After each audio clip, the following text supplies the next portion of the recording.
प्रमेय 6.4 अपना है, इसमें बोला है यदि दो त्रिभुजों में एक त्रिभुज की भुजाएं दूसरे त्रिभुज की भुजाओं के समानुपाती मतलब एक ही अनुपात में हो तथा इनके संगत कोण बराबर होते हैं, इसीलिए ये दोनों त्रिभुज समरूप होते हैं।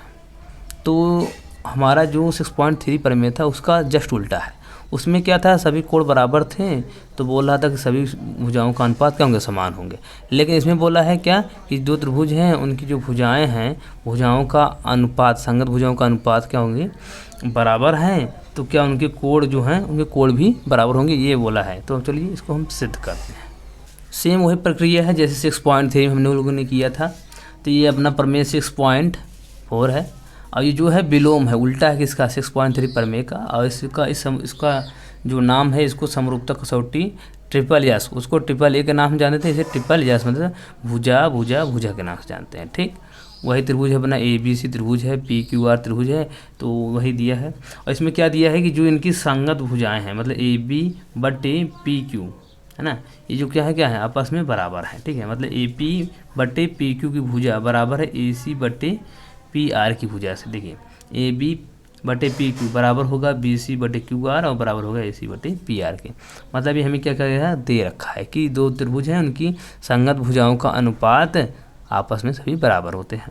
तो AB ये है, ऐसी संगत की भुजा कौन है, PQ है ना। तो AB/PQ बराबर होंगे AC/PR के, फिर ये भी बराबर होंगे किसके, BC/QR के, ये दिया है। तो हम क्या किए, इसको समीकरण 1 मान लिए हैं। इसके बाद ये सिद्ध करना है। सिद्ध क्या करना है कि मतलब कि भुजाओं का अनुपात जो बराबर है, तो सिद्ध करना है कि जो इनके यहाँ पे कोण बनेंगे, ये सब कोण है ना, ये कोण इस कोण के बराबर होगा और ये कोण इस कोण के बराबर होगा और ये कोण इस कोण के बराबर होगा। तो मतलब संगत कोण बराबर होंगे, इससे समरूपता कसौटी ट्रिपल एस के कह रही है। ठीक, तो हम लोग क्या करेंगे, सेम वही रचना जो किए थे, DE को मिलाया तो हमने PQ था PR पर, जो हमारा ये PQ है और PR है, इसमें हम लोगों ने क्या किया है, एक बिंदु लिया क्रमशः मतलब बारी से, मतलब PQ पर D और PR पर E बिंदु लिया, जिससे हम लोगों ने क्या किया, इसको मिलाया। ठीक, मिलाने के बाद क्या हुआ, जो हमारा जो PQ है PR किस प्रकार है, अच्छा जो हमने इस बिंदु को लिया है तो कैसे लिया, मतलब जो AB की दूरी है वही PD की दूरी के बराबर हमने क्या किया, इसकी AB के बराबर दूरी को हमने बिंदु को D लिया। और उसी तरीके से AC के बराबर PE से एक बिंदु PQ पर एक बिंदु लिया जिसका नाम है E, तो हमने AC के बराबर PE बिंदु लिया। ठीक है, तो उसे क्या कर देंगे हम लोग, AB बराबर PD कर सकते हैं बराबर 2 और AC बराबर PE, समीकरण 3। ठीक, अब हम लोग क्या करेंगे, अब समीकरण 1 से शुरू करेंगे और थेल्स प्रमेय का विलोम से, उसमें थेल्स प्रमेय का यूज हो रहा था लेकिन इसमें थेल्स प्रमेय का हम विलोम से क्या करेंगे, इसको सिद्ध करेंगे सभी कोण बराबर होंगे। तो चलिए फिर शुरू करते हैं, लिखेंगे समीकरण 1 से।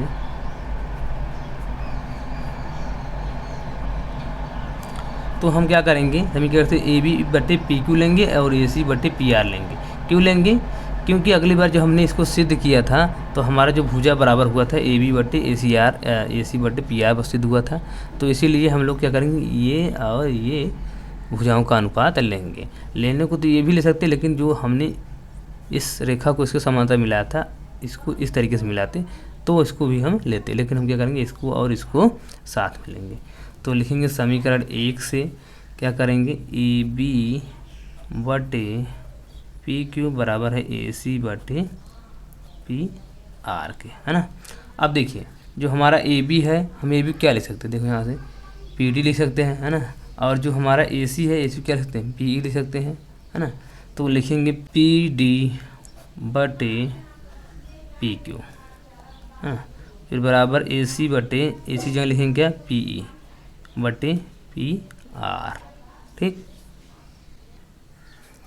तो इसको लिखेंगे हम लोग, क्या करेंगे, यहाँ लिखेंगे कैसे हो गया, लिखेंगे समीकरण 2 और 3 से। समीकरण 2 और 3 से हमने क्या किया, इनको मान रखा। अच्छा, हमने समीकरण 2 3 को मान इसमें क्यों रखा, क्योंकि हमें क्या चाहिए, हमें ABC नहीं चाहिए, हमें चाहिए PD DQ PE PR चाहिए, जिससे हम क्या करें, इसको इसके समांतर सिद्ध कर दें और हम थेल्स प्रमेय का विलोम मतलब 6.2 का प्रमेय का यूज कर दें और इनका क्या कर सकें, हम लोग इनको भुजाओं का अनुपात बराबर कर दें और इसको हम सर्वांग सिद्ध कर दें, जिससे क्या हो जाए, पूरा सर्वांगसम हो जाएगा तो हमारा कोण भी सर्वांगसम हो जाएंगे, है ना। इसीलिए हमने क्या किया, समीकरण 2 और 3 से क्या किया, ए बी की जगह हमने पी डी और पी ई लिख लिया है, ठीक है। अब हम लोग करेंगे क्या, हमें चाहिए पूरा पी डी और डी क्यू चाहिए और पी ई और ई आर चाहिए। अब हम इसका क्या कर देंगे, व्युत्क्रम कर देंगे, क्योंकि हम लोग आगे से ही पढ़ते चले आ रहे हैं कि व्युत्क्रम करना हर प्रमेय में लगभग कुछ न कुछ करना पड़ता है, इसमें भी वही करना पड़ेगा व्युत्क्रम। जब व्युत्क्रम करेंगे हो जाएगा पी क्यू बटे पी डी बराबर हो जाएगा पी आर बटे पी ई। अब व्युत्क्रम हमने क्यों किया, अभी मैं आपको बताता हूँ व्युत्क्रम किस लिए हम लोगों ने किया।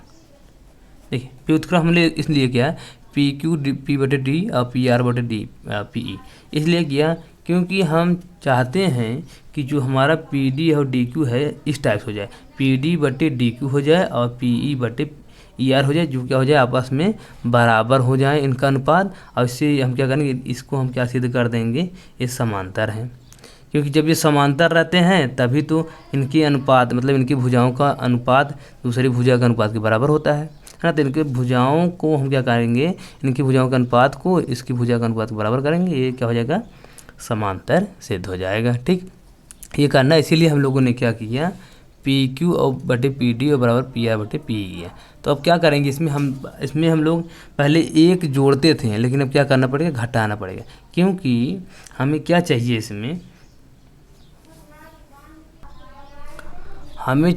इसमें जो पी क्यू है और पी डी, पी क्यू क्या है, देखिए यहाँ से पी क्यू हमारा पी क्यू जो है यहाँ से दूरी है, अगर हम उसमें से P और D घटा देंगे, पी क्यू में से P और D घटा देंगे, इतनी दूरी घटा देंगे तो हमारा क्या बचेगा, D और Q बच जाएगा। तो हमारा P और D ऊपर रहेगा और D Q नीचे, तो ये अनुपात में हो जाएंगे। इसीलिए हम लोग क्या करेंगे, इसको घटाएंगे, तो लिखेंगे दोनों पक्षों में एक घटाने पर, तो क्या करेंगे, पी क्यू बटे पी डी -1 बराबर पी आर बटे पी ई -1, दोनों पक्षों में एक घटाने पर, पहले जोड़ते थे क्योंकि आवश्यकता थी, इसमें घटाना पड़ रहा है। क्यों घटाना पड़ रहा है, क्योंकि जो हमारा पी डी है इधर जाएगा, पी क्यू में घटेगा तो यहाँ डी क्यू आ जाएगा, और हमें जो कि डी क्यू चाहिए, हमें पी डी बटे डी क्यू चाहिए, है ना, इसीलिए हम एक घटाएंगे, ठीक। अब हमारा क्या हो जाएगा, यहाँ हो जाएगा P Q minus P D बटे पी डी बराबर हो जाएगा P R minus P E बटे पी ई, है ना। अब हम लोग इसको क्या कर सकते हैं, यहाँ से देखिए हमारा P और Q ये है, मतलब पूरी दूरी कितनी है P Q, और उसमें से हम क्या घटा रहे हैं P और D, तो P और Q में से घटाएंगे P और D, ये दूरी घटा देंगे तो हमारा क्या बचेगा, D और Q बच जाएगा। तो हम क्या कर सकते हैं, आप जो घटाएंगे तो क्या हम यहाँ लिख सकते हैं DQ बटे PD, है ना। क्यों, क्योंकि पी क्यू में से हमने क्या घटाया, पी और डी घटा दिया और बचा क्या हमारा डी और क्यू, तो वही लिखेंगे डी क्यू बटे पी डी। इसी प्रकार इसको भी क्या करेंगे, घटाएंगे, तो पी आर में से क्या करेंगे, पी ई क्यू घटा देंगे तो हमारा बचेगा ई आर, तो यहाँ लिखेंगे ई आर बटे पी ई बच जाएगा, है ना।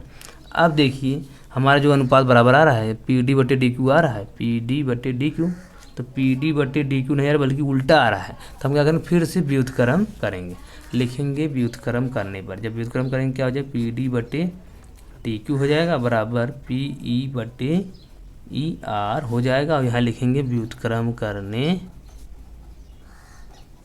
पर, है ना।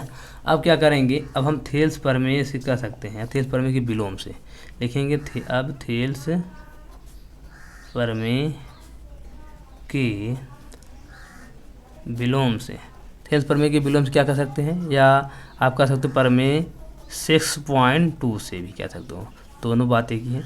क्या कर सकते हैं कि जब हमारा पी डी, यहाँ से देखिए, जब हमारा पी डी बटे डी क्यू होगा अनुपात, जब पी डी अनुपात डी क्यू होगा और पी ई अनुपात आर होगा, जो दोनों बराबर होंगे, तो जो हमारा डी और ई भुजा है वो समांतर हो जाएगी क्यू और आर के, है ना। यही तो है हमारा क्या कहते हैं थेल्स प्रमेय का विलोम, और 6.2 यही तो कहता है ना, जब हमारा अनुपात जो हो जाएगा, तो भुजाओं का अनुपात क्या हो जाएंगे, बराबर हो जाएंगे। तो जो ये भुजाएं, जो ये रेखा है, ये समांतर होती थी, जब ये समांतर होती थी तभी तो ये भुजाएं क्या होते थे, बराबर होते थे, है ना, तभी इन भुजाओं का अनुपात बराबर होता था, है ना। तो अब ये क्या कहेंगे हम लोग, अब जब बराबर हो जाएंगी समांतर हो जाएंगी, और जब ये भुजाएं क्या हो जाएंगी समांतर हो जाएंगी, तो जो यहाँ कोण बनेगा और जो यहाँ कोण बनेगी बराबर होंगे आपस में, है ना। तो मतलब जो कोण क्यू बनेगा कोण डी क्या होंगे बराबर होंगे। इसी प्रकार कोण आर बराबर होगा कोण ई के। तो इसे हम लिख सकते हैं, अतः अब लिखेंगे, अतः लिख सकते हैं कोण डी बराबर होगा कोण क्यू के, और कोण ई जो बराबर होगा कोण आर के। इसे हम करते हैं समीकरण 5, इसे करते हैं समीकरण 6। ठीक, क्यों बराबर होंगे, क्योंकि भैया ये होंगे संगत कोण, क्योंकि ये समांतर रेखा बने कोण जो होते क्या होते संगत होते, क्योंकि ये समांतर हो गई है तो इनके इस साइड बना जो कोण है एक ही तरफ, ये क्या हो जाएंगे बराबर हो जाएंगे। ठीक, अब क्या करेंगे, लिखेंगे अतः कोण से, या मतलब कह सकते ए से भुज मतलब कोण से, या एंगल समरूपता से जो हमारा पी डी बटे पी क्यू है बराबर होगा पी ई बटे पी आर बराबर होगा डी ई बटे क्यू आर के। चूँकि हमारा जो कोण है कोण डी कोण क्यू और कोण ई आर के बराबर है संगत कोण से, इसी की वजह से हमारा क्या बना समरूपता नियम क्या बना है, डबल ए मतलब एंगल समरूपता से हमारी सभी भुजाएं और सभी कोण क्या हो जाएंगे बराबर हो जाएंगे, है ना। मतलब सभी भुजाओं का अनुपात और सभी भुजाओं का कोण क्या हो जाएंगे बराबर हो जाएंगे, है ना। तो उस हिसाब से हमने क्या लिखा, पी डी का अनुपात डी क्यू से बराबर होगा पी ई का अनुपात ई आर से, इसी प्रकार डी ई का अनुपात बराबर होगा क्यू आर के। ये दोनों क्या सभी हो जाएंगे बराबर हो जाएंगे। लेकिन हमने इसके पहले पढ़ा होगा समरूपता, आप लोगों ने पढ़ा होगा कि जो हमारा समरूपता का नियम है वो ट्रिपल ए है ना। ट्रिपल ए मतलब तीनों भुजाएं जब क्या हो जाती हैं, तीनों भुजाओं का कोण ये सब बराबर हो जाते हैं, तभी तो हमारा ये भुजाएं जो संगत होती हैं सीपी से बराबर हो जाती हैं, है ना। सभी भुजाएं का अनुपात बराबर हो जाएंगे। लेकिन इसमें डबल कोण आया है, डबल कोण से कैसे बराबर होगा, तो देखिए जैसे मान लीजिए दो त्रिभुज है आपका, ठीक। अब ये भुजा ये कोण इस कोण के बराबर है ना। ये दोनों क्या है कोण, ये कोण इसके बराबर है और ये कोण इसके बराबर है ना। तो जो कोण इसके बराबर का हम जानते हैं कोण का मान क्या होता है 180 होता है त्रिभुज का मान। अगर मान लीजिए ये 60 है ये 40 है तो ये भी 60 होगा ये भी 40 के बराबर है ना। जब इन लोगों का अनुपात निकालेंगे तो क्या करेंगे 60 + 40 और इसको मान लेते हैं x, है ना। तो क्या हो जाएगा 180 बराबर होंगे, है ना। तो x बराबर क्या आ जाएगा 180, इधर जाएगा तो -100 है। तो x बराबर क्या आ जाएगा 80, है ना। जो कि दोनों बराबर दोनों मान क्या आएंगे 80 आएगा, दोनों में 80 डिग्री आएगा। तो क्या हुआ ये समरूप नहीं सिद्ध होगा, क्योंकि कोण भी बराबर होंगे तो इससे यह सिद्ध होगा कि भुजा इसके बराबर है, भुजा इसके बराबर हो जाएगा, ये भुजा इसके बराबर हो जाएगा, भुजा इसके बराबर हो जाएगा। वही चाहे तीनों एंगल समान हो या दो ही एंगल समान हो तो भी काफ़ी है, आप समरूपता सिद्ध कर सकते हैं। ठीक, यहाँ तक बात समझ में आ गई। चलिए फिर आगे चलते हैं। अब हम लोग क्या करेंगे, दो भुजाएं लेंगे, दो भुजाओं का अनुपात पी डी बटे पी क्यू लेंगे और बराबर डी ई बटे क्यू आर लेंगे। क्यों यही दो भुजाएं लेंगे, दो भुजाओं का अनुपात इसलिए लेंगे कि जो हमारा पी डी बटे पी क्यू है और पी डी ई बटे क्यू आर है, इसलिए ले रहे हैं क्योंकि हमें डी ई को बी सी के बराबर सिद्ध करना है। क्यों सिद्ध करना है, क्योंकि जब इनको हम सिद्ध कर देंगे तो क्या हो जाएगा, ये भुजा ऑलरेडी इसकी भुजा के बराबर है, ये भुजा इसकी भुजा के बराबर है। अगर डी ई को हम इसके बराबर सिद्ध कर देंगे तो ये कोण सभी कोण क्या हो जाएंगे, इसको इन तीनों कोणों क्या हो जाएंगे बराबर हो जाएंगे। जो कि हमें यही सिद्ध करना है कि कोण ए बराबर कोण पी के सिद्ध करना है ना। और कोण बी को कोण क्यू के बराबर सिद्ध करना है। तो जब ये बराबर आ जाएंगे तो हम इसे आराम से सिद्ध कर सकते हैं सर्वांग समता नियम से। तो यही कर रहे हैं हम लोग। तो लिखेंगे यहाँ पे पी डी बटे पी क्यू डी ई बटे क्यू आर। अब इसको क्या करेंगे, हम पी डी जगह ए बी लिख सकते हैं यहाँ से, है ना। तो लिखेंगे ए बी बटे में पी क्यू बराबर होगा डी जगह क्या लिख सकते हैं, डी जगह कुछ नहीं लिखेंगे क्योंकि इसमें हमें इसी को सिद्ध करना है और बटे क्यू आर अपना ऐसे रहेगा। यहाँ लिखेंगे समीकरण 2 से, समीकरण 2 हमारा यही था, है ना। देखो समीकरण ए बी बटे पी डी बराबर 2 ये था समीकरण, है ना। फिर इसके बाद देखिए ये जो हमारा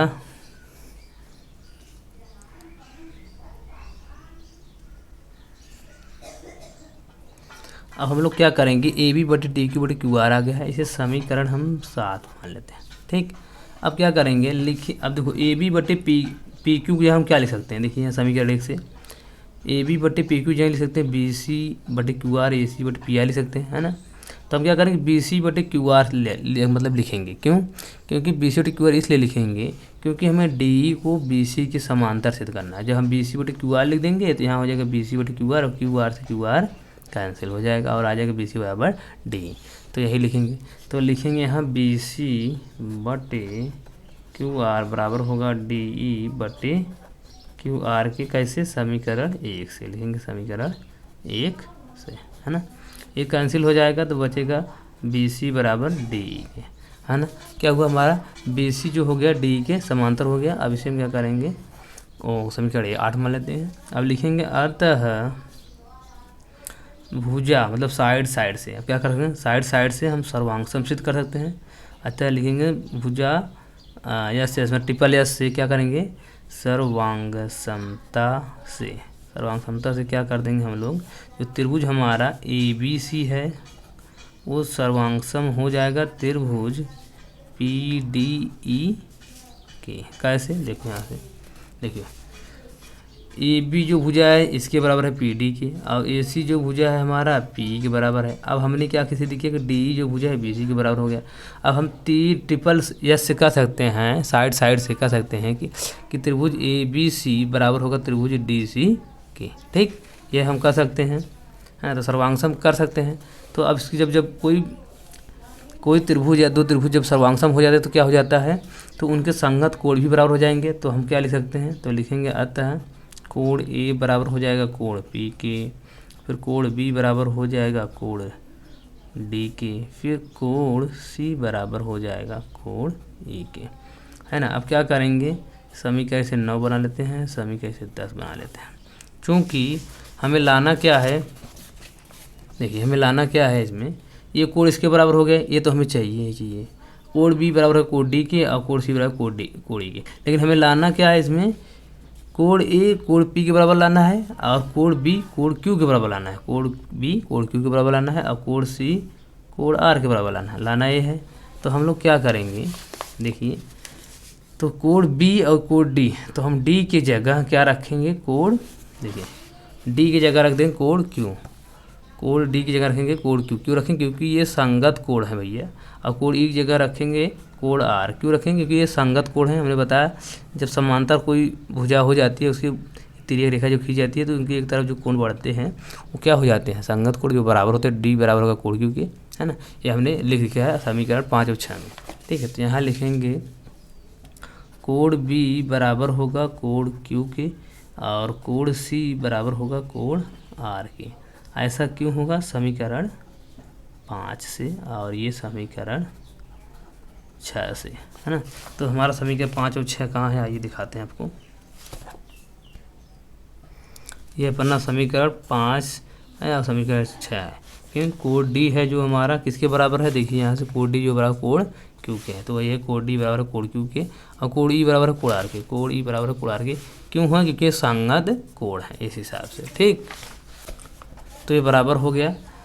तो और इसी क्या कहते हैं, ट्रिपल एस के नाम से जाना जाता है, यही हमें सिद्ध करना था। तो आई होप आपको समझ में आया होगा। आप लोग 2-3 बार प्रैक्टिस करिएगा, ऑटोमेटिक आपको ये आ जाएगा। ठीक, अगला प्रमेय है 6.5। इससे पहले जितने भी प्रमेय पढ़े हैं सेम उसी तरीके से ये भी प्रमेय हल होगा।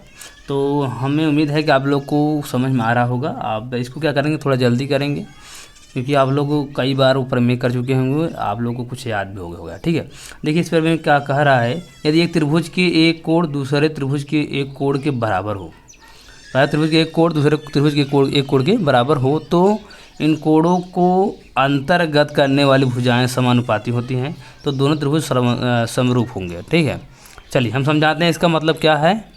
देखिए प्रमेय आपका प्रमेय 6.5 है, इसको बोलते हैं समरूपता कसौटी, साइड एंगल साइड, SAS। ठीक है, इसमें बोला है कि जो कह रहा है कि आपका एक कोण, मान लीजिए ए वाला कोण है, ये कोण क्या है, इस कोण के बराबर, दूसरे त्रिभुज के कोण के बराबर है।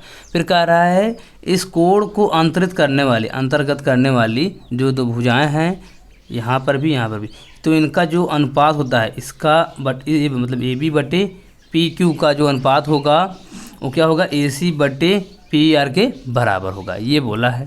और ये बोला है कि इससे क्या हो जाता है, ये समरूप सिद्ध हो जाते हैं। तो वही है, लिखे हम लोग कोण ए बराबर हमने लिया कोण पी, ठीक, ये मैंने समीकरण एक ले लिया। अब जो दिया है वही लिख रहा हूँ।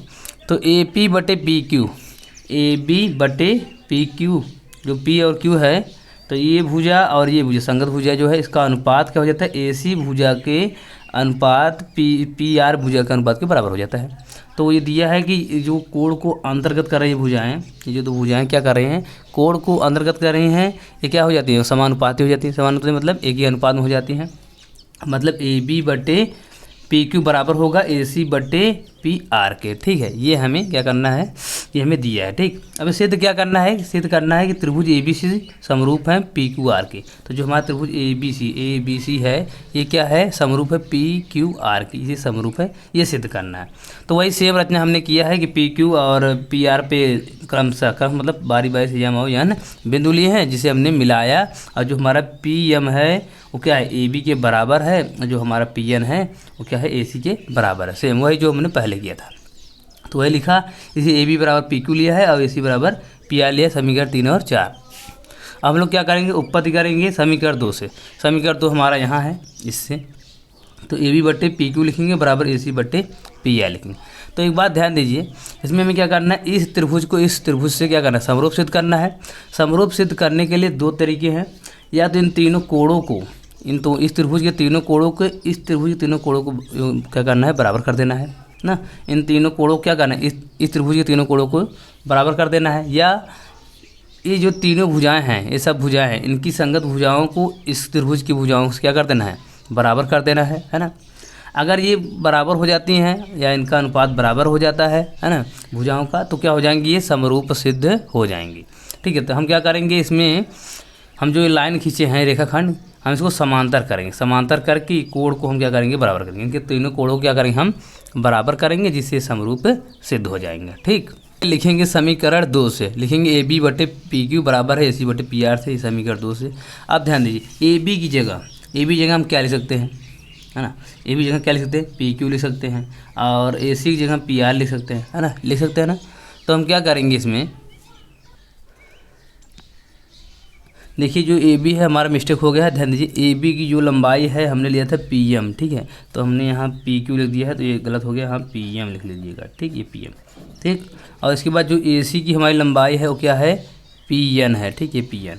तो यहाँ पी एन लिखिएगा, ठीक है, ये पी एन है और पी एम, ये समीकरण एक। ए बी बराबर पी एम और ए सी बराबर पी एन लिख लीजिएगा, ठीक। तो हम ए बी यहाँ क्या लिख सकते हैं, पी एम लिख सकते हैं, तो लिखेंगे पी एम बटे पी क्यू बराबर होगा, ए सी जगह क्या लिखेंगे, पी एन लिखेंगे, है ना। तो हो जाएगा पी एन बटे पी आर। अब कैसे हुआ भैया, ये हुआ समीकरण 3 व 4 से हुआ, समीकरण 3 व 4 से, ठीक। अब क्या करेंगे हम, इसका सेम वही प्रक्रिया क्या करेंगे, इसको व्युत्क्रम करेंगे। क्यों, क्योंकि हमें पी एम बटे पी क्यू है, हमें पी एम बटे पी क्यू नहीं चाहिए, बल्कि हमें चाहिए पी एम बटे एम क्यू चाहिए, जबकि हमें दिया पी एम बटे पी क्यू पूरा दिया है। तो क्या करेंगे, व्युत्क्रम करके एक घटा देंगे, तो हमारा आ जाएगा पी एम बटे एम क्यू आ जाएगा, जो क्या हो जाएंगे, ये त्रिभुज क्या हो जाएंगे, भुजाएं जो हो जाएंगे, अनुपात इनका बराबर हो जाएगा, तो ये समांतर सिद्ध हो जाएंगे, जिससे हमारे कोण सब बराबर हो जाएंगे, ठीक है। चलिए करते हैं इसको, लिखेंगे व्युत्क्रम करने पर। जब व्युत्क्रम करेंगे क्या हो जाएगा, पी क्यू बटे पी एम हो जाएगा बराबर पी आर बटे पी एन हो जाएगा, और यहाँ लिखेंगे व्युत्क्रम करने पर, व्युत्क्रम करने पर, ठीक। तो अब इसके बाद क्या करेंगे, अब इनमें सब में एक घटाएंगे। क्यों घटाएंगे, क्योंकि हमें चाहिए बटे, क्योंकि पूरा है, पूरा मतलब जो पी क्यू है पूरा है, एंगल पूरा नहीं, आधे आधा करना है हमको। तो पी क्यू पी एम -1 घटाएंगे बराबर पी आर बटे पी एन -1। यहाँ लिखेंगे एक घटाने पर, दोनों पक्षों में लिख लीजिएगा, ठीक है। अब क्या हो जाएगा, पी क्यू हो जाएगा माइनस पी एम हो जाएगा, बटे में पी एम बना ऐसे ही रहेगा। इसी तरीके से ये भी P R minus P N हो जाएगा, बटे में पी एन ही हो जाएगा, है ना। अब इसके बाद क्या करेंगे, हम जो पी क्यू है, जो हमारा P Q minus P M है, और जो हमारा P R minus P N है, इसकी जगह हम क्या लिख सकते हैं, जो हमारा पी क्यू है, ये पी क्यू में से हमने क्या घटाया, पी एम, ये पी एम घटा दिया, तो पी क्यू की जगह से हमने क्या घटाया, पी एम घटा, तो हमारा क्या बचा, ये पी क्यू हमारा पूरा था, पी क्यू में हमें क्या घटा दी, पी एम घटा दी, बचे क्या है हमारा एम क्यू बच जाएगा। और इसी प्रकार इसमें पी आर में से हम जब घटाएंगे पी एन को तो हमारा बचेगा एन आर। ठीक, तो हम लिखेंगे यहाँ पे एम क्यू हमारा बचेगा बटे में पी एम रहेगा, और यहाँ हमारा बचेगा एन आर बटे में पी एन रहेगा। ठीक, अब फिर क्या करेंगे, इसका व्युत्क्रम कर देंगे। जब व्युत्क्रम करेंगे तो क्या होगा, हो जाएगा पी एम बटे एम क्यू बराबर हो जाएगा पी एन बटे एन आर। ठीक है, कैसे हुआ, व्युत्क्रम करने पर। ठीक है, व्युत्क्रम करने पर अब क्या करेंगे, अतः अब थेल्स प्रमेय से हम क्या कर सकते हैं, देखिए ये जो बराबर हो गए, मतलब जो त्रिभुज हमारी जो भुजाएं हैं दोनों भुजा क्या होंगे, अनुपात दोनों का बराबर हो गया, यानी समानुपात क्या होंगे, समानुपात हो गए। तो देखिए यहाँ से तो जो हमारा ये है पी एम बटे एम क्यू हो गया है ना, मान रखने पर पी एम बटे एम क्यू हो गया, और ये पी एन बटे एन आर हो गया। जब इनका अनुपात इस भुजा का अनुपात बराबर हो जाता है तो ये हमारा क्या हो जाता है, ये समांतर सिद्ध हो जाता है, मतलब ये एम एन समांतर हो जाएगा क्यू आर के। क्यों, क्योंकि ये पी एम बटे एम क्यू हो गया और ये पी एन बटे एन आर हो गया है। तो जब ये दोनों भुजाएं का अनुपात इसके बराबर हो जाएंगी, इस भुजा का अनुपात इस भुजा का अनुपात से बराबर हो जाएगी, तो हम थेल्स प्रमेय के विलोम से अर्थात 6.2 प्रमेय कौन सा 6.2 या थेल्स प्रमेय के विलोम से कह सकते हैं कि जो हमारा यम और यन है वो क्यू आर क्या हो जाएगा, समांतर हो जाएगा। और जब समांतर हो जाएगा तो ये भुजाएं एक कोण और ये कोण क्या हो जाएंगे, संगत हो जाएंगे, और ये क्या हो जाएंगे, समान हो जाएंगे, बराबर हो जाएंगे। ठीक, अतः लिखेंगे त्रिभुज पी क्यू आर में क्या हो जाएगा, जो हमारा कोण यम होगा बराबर हो जाएगा कोण क्यू के, और जो कोण यन होगा वो बराबर हो जाएगा कोण आर के, क्योंकि वो संगत कोण हो जाएंगे। तो यहाँ हम लिख लेंगे कि संगत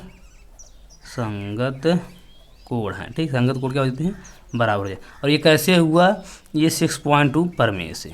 प्रमेय कौन था हमारा, जो प्रमेय 6.2 था, उससे जब हमारे दो भुजाओं का अनुपात बराबर हो जाते हैं तो क्या होती है, जो भुजा होती है वो समांतर सिद्ध हो जाती है। मतलब जो हमारा यम एन था, यम एन वो समांतर सिद्ध हो जाएगी किसके, पी क्यू के। और जब समांतर सिद्ध हो जाती हैं तो क्या हो जाता है, जो उनके कोण होते हैं संगत वो बराबर हो जाएंगे। ठीक है, तो कोण यम बराबर हो जाएगा कोण क्यू के, और कोण यम बराबर होगा कोण आर के। ठीक है, अब इसे क्या करेंगे, हम समीकरण मान लेते हैं 6 और इसे हम मान लेते हैं 7। ठीक, क्यों, क्योंकि ये देखिए समीकरण मैंने यहाँ नहीं माना था, जो हमारा समीकरण कहाँ गया, ये समीकरण हमारा ये है, ये हमारा 5 है, क्योंकि ज़रूरत पड़ेगी। तो इस समीकरण हमारा 5 हो गया, 6 और 7 हो गया। ठीक, अब इसके बाद क्या करेंगे, त्रिभुज लेंगे, त्रिभुज ए बी सी सर्वांगसम होगा किसके, पी एम एन के। ठीक, कैसे, साइड एंगल साइड से। देखिए जो त्रिभुज हमारा है ए बी सी, जो त्रिभुज हमारा ए बी सी है और पी क्यू आर है। ठीक है, और ये सॉरी पी एम आर है, ये पी एम एन है जो हमारा त्रिभुज, ये क्या है, सर्वांगसम सिद्ध हो जाएंगे। कैसे, साइड एंगल साइड से। क्यों, देखिए पहला एंगल है जो हमें क्या दिया था, है ना, समीकरण 1 से, ये बराबर है। ठीक है, और जो मैंने भुजा ली थी ए बी के बराबर पी एम लिया था और ए सी के बराबर पी एन लिया था, तो मतलब side angle side angle side से क्या हो जाएगा, हमारे ए बी सी त्रिभुज और पी एम एन त्रिभुज क्या हो जाएंगे, बराबर हो जाएंगे, ऐसा नो।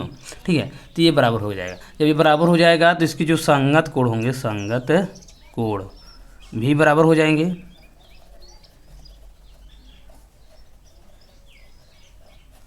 तो हम लिख सकते हैं कोण Q, जो हमारा कोण Q होगा वो बराबर होगा कोण M के बराबर है ऑलरेडी।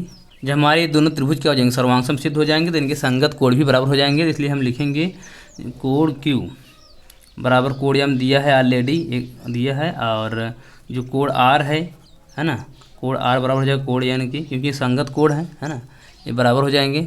और ये जो हमारा जो त्रिभुज है ए बी सी और P M N side angle side से क्या है, सर्वांगसम सिद्ध हो गए हैं, तो ये कोण बी बराबर हो जाएगा कोण एम को हो जाएगा, ऐसा सुनो।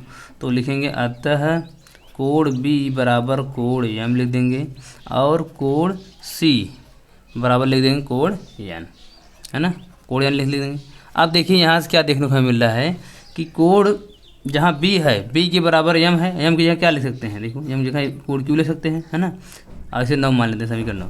और ध्यान दें कोण सी बराबर कोण एन है, तो हम क्या कर सकते हैं, कोण एन की जगह क्या लिख सकते हैं, कोण आर लिख सकते हैं, है, तो लिखेंगे कोण सी बराबर कोण आर। और इसी तरीके से इसको भी लिखेंगे कोण बी बराबर कोण क्या है, क्यू है, क्यू, ये हो गया। तो मतलब ये कोण इसके बराबर है, ये कोण इसके बराबर है, और जो हमने ये सर्वांगसम सिद्ध किया है ना, सर्वांगसम सिद्ध किया क्या हो, कोण बी बराबर कोण एम के और कोण सी बराबर कोण एन के हो गया बराबर। ठीक है, और जब और ये कोण दोनों बराबर हैं आपस में, तो हम ये कह सकते हैं कोण बी बराबर होगा कोण क्यू के और कोण सी बराबर होगा कोण आर के। इससे क्या मिल गया हमें कि इससे हमें ये मिला जो समीकरण 1 है हमारा कोण ए बराबर कोण पी, ये समीकरण 1 है। और जो हमारा समीकरण 10, देखिए समीकरण 10 जो है कहाँ है, समीकरण 1 और जो हमारा कोण बी है बराबर है कोण क्यू के और कोण जो सी है बराबर है कोण आर के। ठीक है, ये जो हमें मिलने इससे यह सिद्ध होता है कि तीनों कोण क्या हैं, बराबर हैं। इससे यह सिद्ध हो जाता है कि त्रिभुज ए बी सी समरूप है त्रिभुज पी क्यू आर के। ठीक।